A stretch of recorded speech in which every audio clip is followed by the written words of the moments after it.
Okay, good evening here, ladies and gentlemen. I am here with Ms. Shamala Devi Ganesamurthy, who is a Quality Assurance Manager in YES, which is YTL Communications.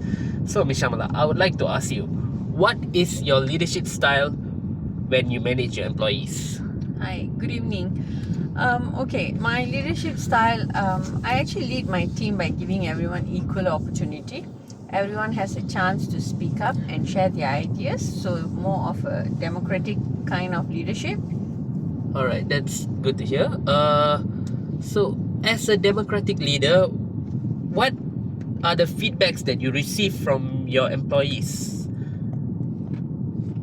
The feedback I've received is that I'm easy to work with, but then if you really want to know more, then you have to interview them. Alright, sure. Well, I would like to ask you, in your opinion, what's an important skill that a leader should possess?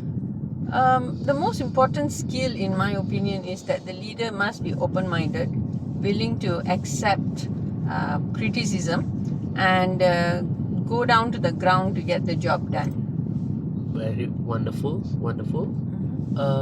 Thank you. Alright, so what are the goals and targets do you set for your employees? Because nowadays everywhere they have this KPI and all that. So I'm sure you have something like that, something similar Yes, to that. we have our KPI, which is in line with our quality assurance, because we do the quality assurance for a call center.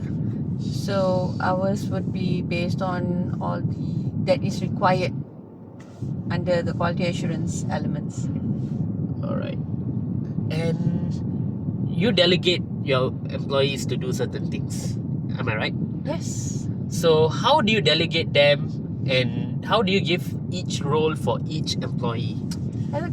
As a QA manager, I delegate the task based on fairness. Of course, all five fingers are not the same, and they have got different kind of talents. So you need to know what are their talents, and you need to tap on that. So you should never ask a fish to climb a tree, right? Wait. Okay.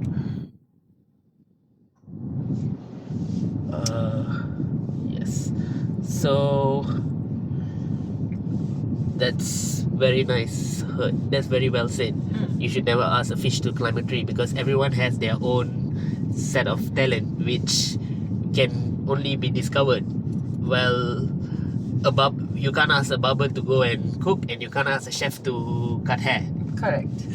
So, are there certain procedures and rules every employee need to follow while working under you? Like, do you have your own system that everyone follows? Well, mine is very simple. You respect and you earn your respect.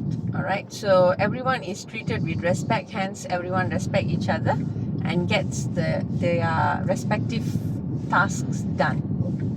So you care about the environment. Yeah. You care about the working environment. I care about my team harmony. So they have to work in a harmonious environment. So you have to make sure that it is conducive. Right. So, how do you ensure success for the employees that are under you? You guide them. As a leader, you guide them on how to get the task completed, and advise on the processes, on how to do improvements. And if they are in doubt, they can always come and speak to me. My team knows that they can always approach me, regardless whatever issue that they are facing, be it work or personal. How do you pass a message to your employees during unforced circumstance?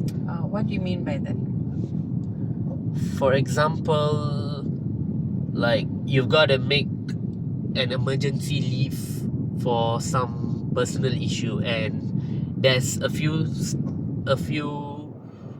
tasks that need to be done at the same time, but you have a personal emergency issue which you have to attend. So you're trying to tell me that I will not be in the office to carry out my job. Yes. So how am I going to tell my team? Yes. So I'll just tell my team what it is needed, because I've already informed my superior, my leader. Okay. So I'm sure he's aware of my absence. Okay. At the same time, my team, we are well informed of whatever that's going on. So if I'm not around, I've got an assistant, so he'll be able to take up the lead. Alright.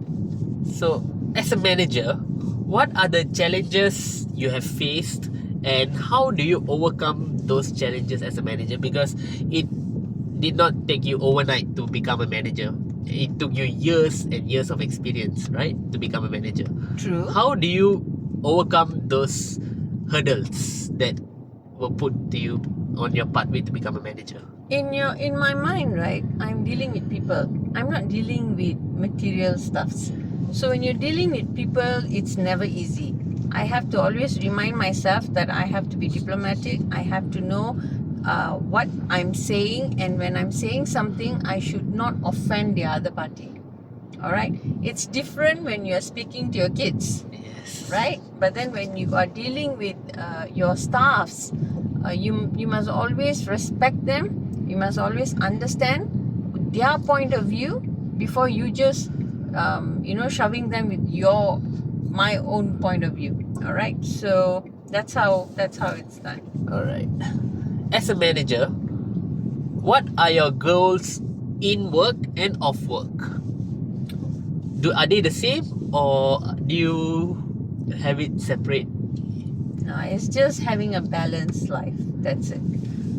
Having a balanced life. Yeah. The work-life balance thing. Yes, right. Right, makes sense.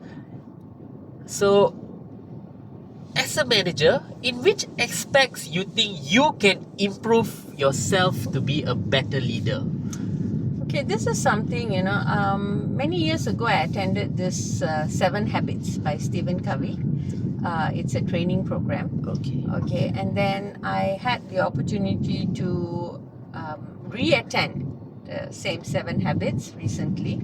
Okay. And these are the 7 habits that you need to actually cultivate in your daily life in order for you to have a very successful and balanced life. So that is what I am trying to put in my daily habit. Okay. Thank you, Ms. Shamala, for the interview. It was a pleasure talking to you. Pleasure's all mine. Alright. Thank you. Thank you.